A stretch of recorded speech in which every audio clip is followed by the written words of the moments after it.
Despite its white L of prosperous waterfront communities and central boulevards, Baltimore's population has declined from a peak of 950,000 in 1950 to just over 575,000 today. That decline has left behind over 15,000 vacant homes and a systematic reduction of affordable housing, even for too many of its residents who work full-time. The result is that each night, 2,700 people are without a consistent or overnight place to live. Lakita Chansey founded Smalltimore Homes to build micro-shelters and tiny homes for people who are experiencing homelessness. We were founded in 2018 and started building literally in my backyard in April, and formed a partnership and started building at the Tool Bank in June. And up until COVID, we were building at the Tool Bank every month with volunteers, and we were able to complete 3 prototypes. These houses are really for people who are disenfranchised. There are LGBT youth, there's foster care students or children who age out of foster care and really have no place to go. But then there's also women and families that are experiencing housing insecurity. The barriers to affordable housing are the result of discriminatory policies that cities like Baltimore use to segregate blacks into overcrowded, underfunded communities, while subsidizing new construction and mortgages for whites in the suburbs. In 1910, prominent black attorney George McMecken moved into a house on a predominantly white block of McCullough Street in West Baltimore. The response was the launch of neighborhood homeowner associations and government-sanctioned housing covenants that restricted the sales of homes in white neighborhoods to black buyers. After those covenants were struck down by the Supreme Court, federal and local banks developed residential security maps to assign higher risk and thus higher mortgage rates to homes redlined in predominantly black neighborhoods. Between 1992 and 2007, the Housing Authority of Baltimore City used Hope 6 federal revitalization grants to demolish over 7,000 public housing units, a process that continues today to make way for further expansion of the White L along the Inner Harbor. Lakita discussed how these barriers help prevent people from finding secure housing in Baltimore today. If we were to look at historical mapping of redlining from laws that were put in zonings that were put in place in the 1920s, 1930s, they're still impacting neighborhoods today. And really it's like the resources that these neighborhoods need have been going to, more affluent areas in Baltimore that predominantly are white areas that benefit people that don't look like me. And what are the ways that Smalltimore Homes is helping to undo some of these historical structures? So a few different ways, starting by educating the volunteers that come and help us build, and just talking to people about redlining and understanding the impact of it. But more importantly, continuing to do things that help to bring resources back to those neighborhoods, including urban gardens, addressing blight and vacancy, talking to the community as well as, district and city organizers. What are some of the institutional practices or laws that are keeping Smalltimore Homes and your villagers from attaining those things? Yeah, so there's quite a few things. If we were to start with like policy and zoning, tiny homes aren't necessarily considered legal. They're smaller than 400 square feet generally. And then it's things like you can't get an ID or a job without an address. And so how do you navigate not having an address? So helping people who are unhoused or experiencing homelessness to those organizations that do offer your mailbox situation that allow you to come and get food on a daily basis or even store some of your belongings. If we were to look several years down the road, how does Smalltimore Homes measure success?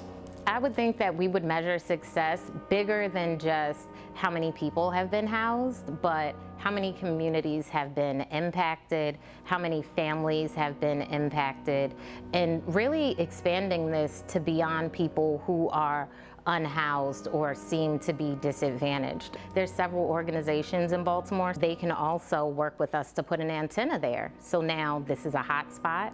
There's Wi-Fi, there's urban garden, there's housing, which leads toward workforce development.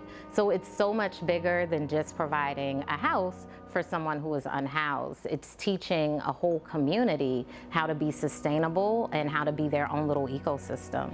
How do your villagers impact Smalltimore Homes' success and the impact that you are all having in the neighborhoods and communities you serve? Their input is incredibly valuable. When we first started, it was all an idea of everybody needs housing, everybody wants housing. But when we began to get the feedback from the community, they're like, we need more lights. We need to be able to see more. The doors need to be bigger. So we rearranged our doors so that it's now a hutch and the top part is a window. But those are the things that we need feedback. They let us know that, they needed more storage. So we began to put more storage rungs on the sides so that people can hang more of their items. But the success of our villagers equates to our success as well. As a new entrepreneur, what kind of barriers have you had to overcome?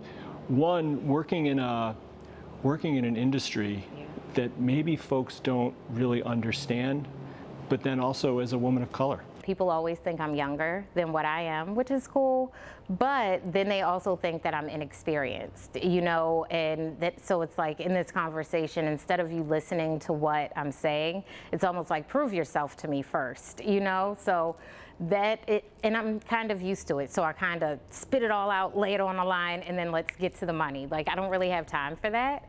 And so talking to people in a very direct, straightforward, this is what I'm here for. I'm not going to be bashful about, I'm trying to help people that look like me. I'm not going to be bashful about redlining and what it does to the community. And what's the type of investment that you could really use as a new entrepreneur to help you realize your vision and the success for your villagers and the neighborhoods that you're working in? I mean, we always start with the financial aspect of it all, but more than that, capacity building. We've found that during this winter, we were targeted with building 4 shelters, but with winter weather, with COVID, lumber cost increases, it really changed the nature of the project. So capacity building so that we're not necessarily relying on volunteers all the time, and working toward that workforce development so that it's more of a regimented and scheduled kind of build session. Is there a particular person or an event that you think about every day that gets you up in the morning and kind of inspires you to do this work every day? During one of these times during COVID, we bumped into a gentleman that we always saw. His name is Derek. And so Derek was telling us, hey, the mayor is about to do something awesome. He's about to put people in hotels. They're getting vouchers. This is great. Well, we kept visiting this area, and slowly and surely we saw people being housed, and it was awesome. But Derek was still there, and we're like, hey Derek, like what's going on with your voucher? Tell us more about what's going on.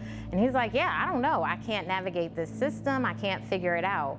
So talking to Derek, we realized that he had ID, he had a means of employment, but the fact that he couldn't navigate it meant that he still needed to sleep under the bridge in a tent in the meantime. So I felt like with Smalltimore Homes, this is totally a solution for those who are like Derek, that are in that weird kind of limbo of, yes, housing may be available, but no, I'm not in it right now, because it's still unacceptable for him to sleep on the ground. And what's the alternative to the shelter for people like Derek? So he was sleeping in an abandoned house, a vacant home in Baltimore.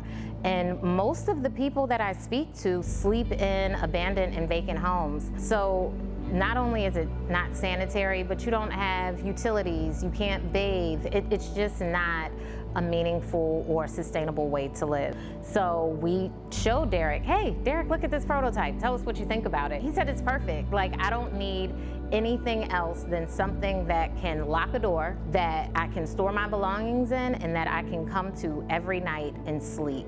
So knowing that we've gotten feedback from people who are actually unhoused, and just starting with a place to sleep is what Derek has told me is what is needed, and that's where I want to start.